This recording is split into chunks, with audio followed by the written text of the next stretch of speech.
Hello friends, I am Trambok Nayak. Welcome back to our channel Grow with Trambok. আজকে আমি discuss করব এই মুহূর্তে 20টা স্টক কি ভালো হতে পারে ইনভেস্টমেন্ট করার জন্য। দেখুন, একটা কথা আছে যে প্রফিট যার তারই কিন্তু মার্কেট। তো প্রফিট, নেট প্রফিটের ওপরে আমরা জোর দেবো যে নেট প্রফিট লাস্ট 12 মাসে কার ভালো আছে। যে শুধু কোম্পানির নামি দামি কোম্পানি হলেই চলে না, তার নেট প্রফিট দরকার।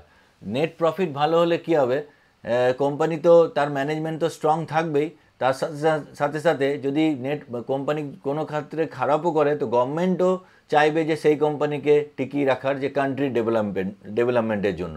তো নেট প্রফিট আমরা অবশ্যই দেখব। তো কীভাবে দেখব, তো আমাদের প্রথমে screener.in-এ গিয়ে আমরা নেট প্রফিট দিয়ে সার্চ করব। তো আপনাদের আমি স্ক্রিনে নিয়ে আসি।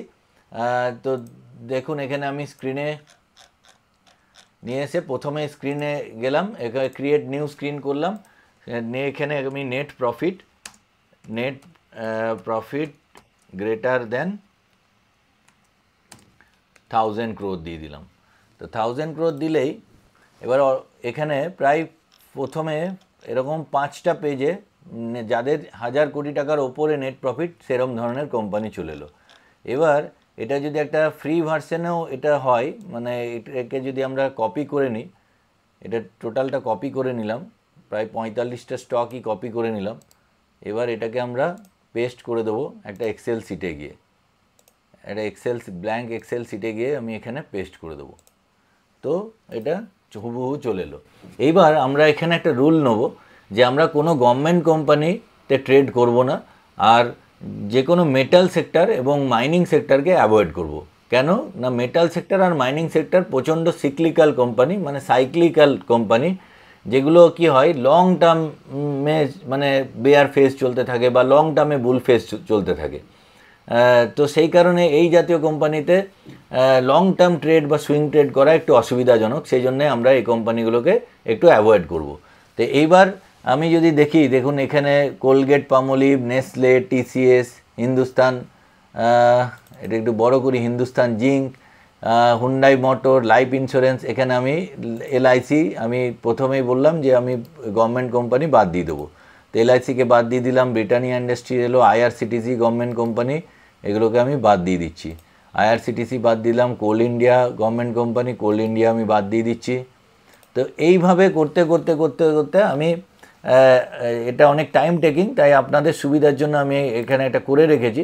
পরপর আমি গভর্নমেন্ট কোম্পানিকে বাদ দিয়েছি আর বেস্ট প্রাইভেট সেক্টর কোম্পানি 20টা বের করেছি। তার মধ্যে আমরা দেখে নিচ্ছি কে আছে। Reliance industry, HDFC bank, ICICI bank, TCS, Bharti Airtel, ITC, Tata motor, Axis bank, Infosys, Kotak Mahindra bank, Larsen and Toubro, Bajaj Finserv, HCL technologies, Bajaj finance, Hindalco industries, Maruti Suzuki, Mahindra, Wipro, Adani ports আর সান ফার্মা।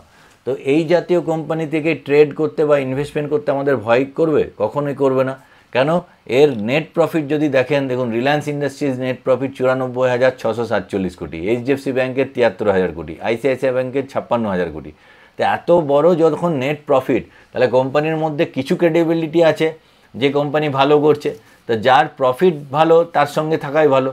তো এইভাবে আমাদের কিন্তু কোম্পানিকে শর্ট লিস্ট করতে হবে। এবার কোশ্চেন আসে যে আমি কিনবো কখন। দেখুন, ফান্ডামেন্টাল অ্যানালিসিসে আপনাকে বলবে যে হোয়াট টু বাই, আর টেকনিক্যাল অ্যানালিসিসে আপনাকে বলবে when to buy, when to sell. তো অ্যাকচুয়ালি আমাদের যেটা ফান্ডামেন্টাল আর টেকনিক্যাল দুটোর মিক্সড অ্যাপ্রোচ আমাদের রাখতে হবে, যেটাকে আধুনিক ভাষায় বলছে টেকনো ফান্ডা। তো এবার আমরা আসি যে আমি রিলায়েন্স ইন্ডাস্ট্রি কিনবো না নেসলে কিনবো। তো ধরুন রিলায়েন্স ইন্ডাস্ট্রি যদি আমরা দেখি, আমি রিলায়েন্স ইন্ডাস্ট্রি আপনাকে চার্টে নিয়ে যাচ্ছি। ধরুন রিলায়েন্স ইন্ডাস্ট্রি আমি এখানে টাইপ করছি, রিলায়েন্স ইন্ডাস্ট্রি। তো রিলায়েন্স ইন্ডাস্ট্রি দেখুন ওপর থেকে, এটা আমি ড্রয়িংটা জাস্ট রিমুভ করলাম। দেখুন টপ যদি বানিয়েছে রিলায়েন্স ইন্ডাস্ট্রি, এই ওপরে টপ বানিয়েছে 1607, আর এখন প্রায় অল টাইম হাইয়ের কাছে আছে। আর এটা হচ্ছে 200 DMA লাইন। 200 DMA মানে 200 দিনের মুভিং অ্যাভারেজ। আমি যদি সেটিংসে গিয়ে চেক করি, দেখুন এখানে 200 দিনের মুভিং অ্যাভারেজ। 200 দিনের মুভিং অ্যাভারেজ মানে হচ্ছে প্রত্যেক দিন যেটা ক্লোজ করছে তার গড়। তাহলে 200 দিন ধরে লাস্ট রিলায়েন্স ইন্ডাস্ট্রি ক্লোজ দিয়েছে 1331 কাছাকাছি, আর এখন ট্রেড করছে 1476, মানে 200 দিনের মুভিং অ্যাভারেজের ওপরে ট্রেড করছে, মানে কোনোভাবেই কিন্তু মানে আন্ডার ভ্যালুড নয়, এটা ওভার ভ্যালুড।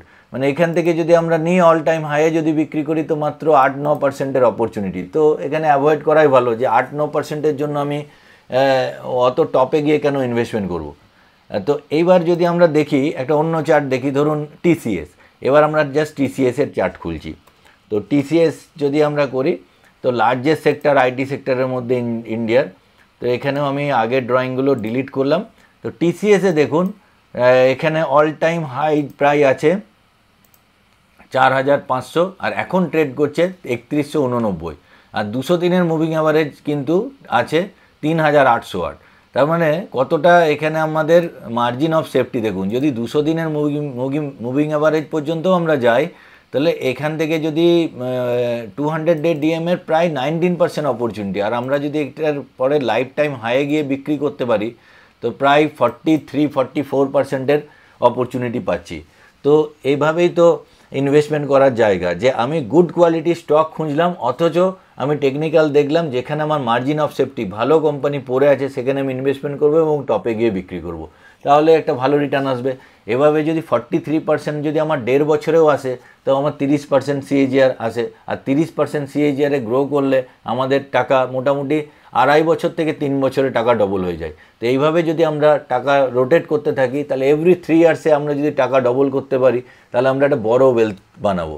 তো আমার এই চ্যানেলের উদ্দেশ্য আপনাদের শেখাবার, আপনারা শিখতে থাকুন। এই চ্যানেলে আমি কোনো রেকমেন্ডেশন করি না, আপনি নিজে রিসার্চ করবেন এবং আপনার অ্যাডভাইজারের বা রিসার্চ অ্যানালিস্ট যিনি আছেন তার কাছে পরামর্শ নিয়ে ইনভেস্টমেন্ট করবেন। আমার উদ্দেশ্য এই চ্যানেলের মাধ্যমে জনগণকে অ্যাকচুয়াল জাগরূক আনা, কি লং টার্ম ইনভেস্টমেন্ট কাকে বলে এবং স্টক মার্কেটে কিভাবে রিটার্ন তৈরি হয়। আগামী দিনে আমরা অনেক মিলেনিয়ার তৈরি হব, যেখান থেকে আমরা বেশি টাকার ট্যাক্স দেবো এবং কান্ট্রি আরও ডেভেলপ হবে। নেশন ফার্স্ট হচ্ছে আমাদের মেন উদ্দেশ্য।